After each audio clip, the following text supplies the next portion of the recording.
cute little video just sitting on my bed being all like, look at my books, look at where I sit when I read my books. And then the camera just kept falling over and it was just a shit show. So now we're going to be standing up and I'm going to try and do this as quick as possible because I spent nearly an hour trying to get it right on my bed and it was just a disaster. So we're just going to do it standing up. And I feel a little bit more relaxed doing it this way actually, so this might be a good thing. July has been an interesting month for me. The start of the month, we went into a 3-day lockdown here in my region, and we are now closing off the month with another 3-day lockdown in my region. I don't think a 3-day lockdown is truly enough to explain how I managed to read 7 books in July, but I did. This is my proof, 7 books. I'm gonna need another glasses prescription by the end of the year for sure. The first 2 books that I ended up reading were finds that I stumbled across while I was in secondhand shops because after the first lockdown, I just wanted to do something fun, and I found quite a lot of interesting books while I was out and about on these expeditions. I predict that this will also be an ongoing problem of mine, having to restrict myself from taking home all of the books that I find. Maybe that will be another video soon, hopefully. Who knows? Enable me! So the first book that I read this month was indeed a secondhand book. This is Bertie and the 7 Bodies by Peter Lovesey. And I'm trying to make my camera reflection not as obvious while I do this. Just ignore it. You can appreciate how shiny this protective cover is. I'm gonna hold it like this so that it's not too distracting. So this book immediately grabbed my eye, as you can imagine. Bertie and the 7 Bodies, I assumed that this was Bertie, and he is surrounded by a bunch of dead aristocrats. So I read the synopsis. In October 1890, 12 guests gather at Desborough Hall to enjoy a week's shooting party hosted by the beautiful Lady Amelia Drummond. Months of meticulous planning have left nothing to chance, for Lady Amelia's guests of honour are none other than the Prince and Princess of Wales. Now that got me thinking that perhaps Bertie was in fact Prince Albert, who was in fact the first son of Queen Victoria. But I thought that might be a bit too good to be true, but it actually is. Peter Lovesey actually has a bunch of books, I think 3, that are based on Bertie, aka Prince Albert, the future King Edward VII, and his amateur sleuthing mystery solving adventures. I actually learned a little bit about King Edward VII when I was watching a documentary that was on TV in the UK. And the impression that I got of him is that he is a bit portentous, gluttonous, a little bit of a flirt and a womanizer. And the fictional version of the man kinda, I would say, draws a little bit of inspiration from that. So I wouldn't say this is entirely treason, but rather a bit of tongue-in-cheek treason. I was hoping that this would be, try not to get the reflection. I was hoping that this would be a fun murder mystery set in Victorian times, and I definitely got it, so I was very happy. It was very easy to read and very entertaining. I found Bertie's character extremely amusing, more so for his failings. And the mystery itself, it wasn't too sophisticated, but it certainly kept my attention long enough, and the suspension of disbelief was very much there. I did actually second guess myself as far as trying to decide who the murderer was. And that's always a good thing when you're reading a mystery. You don't want to feel like you know how it's going to end. The only thing I would say is that I would have loved to have read a little bit more about Princess Alexandra, who is the Princess of Wales, or Bertie's betrothed, and she was brilliant. I wish that I got to read a little bit more about her and what she had to say, because she is definitely the brains behind the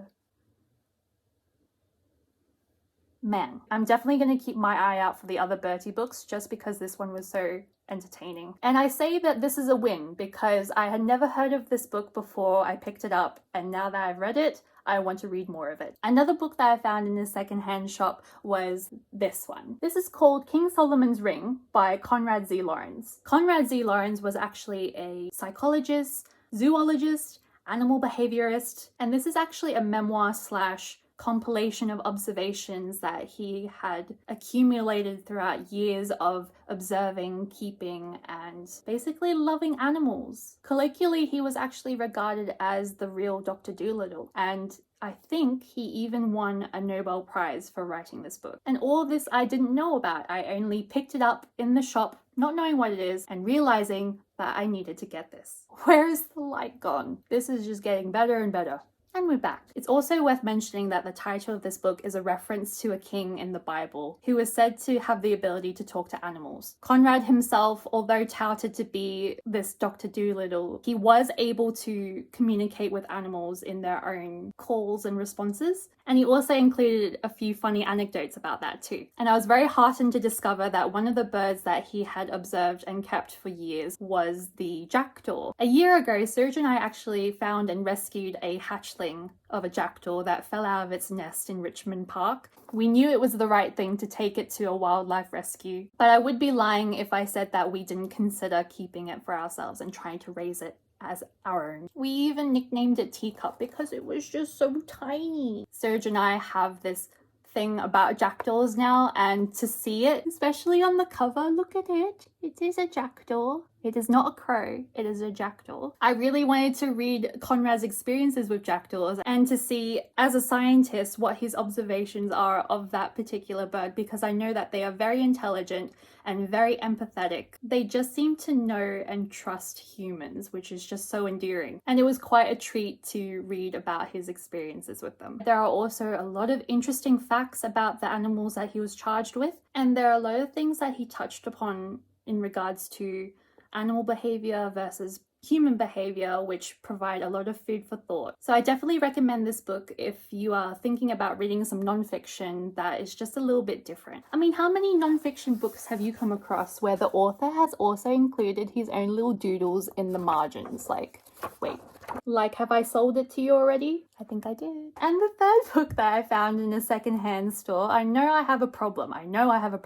It is The Time Machine by H.G. Wells. I know about War of the Worlds, and I heard about the island of Dr. Moreau, but before picking this up, I never actually heard of The Time Machine, which is ridiculous now that I think about it, because I really enjoyed reading this book. It is a quick burn. It's only like 90 pages long, but it was 90 pages that I got through so quickly for a sci-fi book that it scared me. So this is a story about a Victorian scientist who fashions himself a time machine that transports him to basically 800,000 years into the future from where we are. So I would say even more than that. And when he arrives, he comes across what he believes to be the dominant species that had descended from man. Believed, because as it happens, there is another species that descended from man that live subterraneously, and they are more cunning and more dangerous. I was a bit worried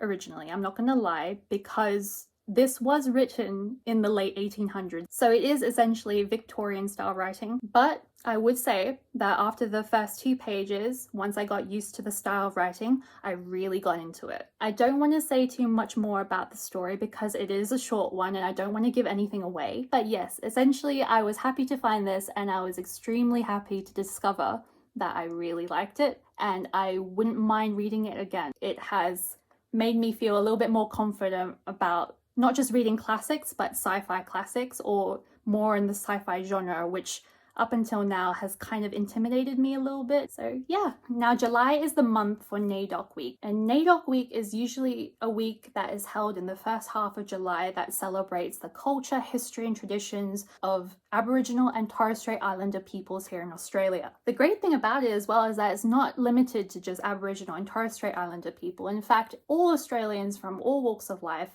can get involved. And for me, I thought this month it would be a good opportunity to pick up some books by First Nation authors. This first one is an anthology called Growing Up Aboriginal in Australia. To be honest, I took a while getting through this book, not because I didn't like the content, far from it, I loved it, but it was also very emotional. This is an anthology and a collection of authentic stories and experiences that are shared by so many Aboriginal and Torres Strait Islander people living today. In one story, I found myself laughing and smiling along while reading, and in the next story, I find myself silent and pensive while I'm reading and processing this person's experience. I think it's very important to learn and understand and be honest about our history as a country, especially when it comes to its people of First Nations heritage. The impacts of colonization and the White Australia Act and the Stolen Generations are still felt to this day. And it is especially humbling and eye-opening to learn that from the perspectives of real people, people that are directly affected. This is a terrific read. I consider this a very important book, and it's certainly one of the most important books I've ever read. I'm also looking forward to picking up more of the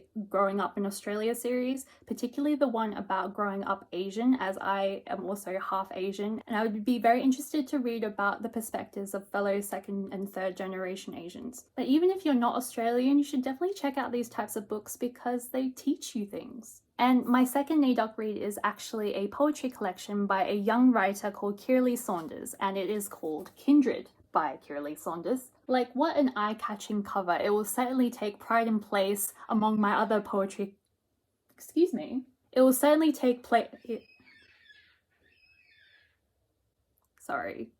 It will certainly take pride in place among my other poetry books, and it will definitely stand out with this beautiful blue. And as it should, because this collection of poems are beautiful. They talk about love, family, and country, and when I mean country, I mean the land that birthed its traditional owners. The words and imagery are very direct and evocative, in particular poems about country and her ancestors. There is a lot of criticism about contemporary poetry collections these days, in that by them being so direct and accessible, they lose literary merit, and I think that is total BS. Yes, it is direct, yes, it is accessible, and in no way does that detract from it being impactful and powerful for people when they read it. I am quite pleased to see that there is a resurgence in appreciation for poetry. I'm excited that there is more representation. And for all of these reasons, I would like to maybe display this, just like this, just because it represents all that makes me happy. Oh, we're nearly there, we're nearly there. Stretch, because we've got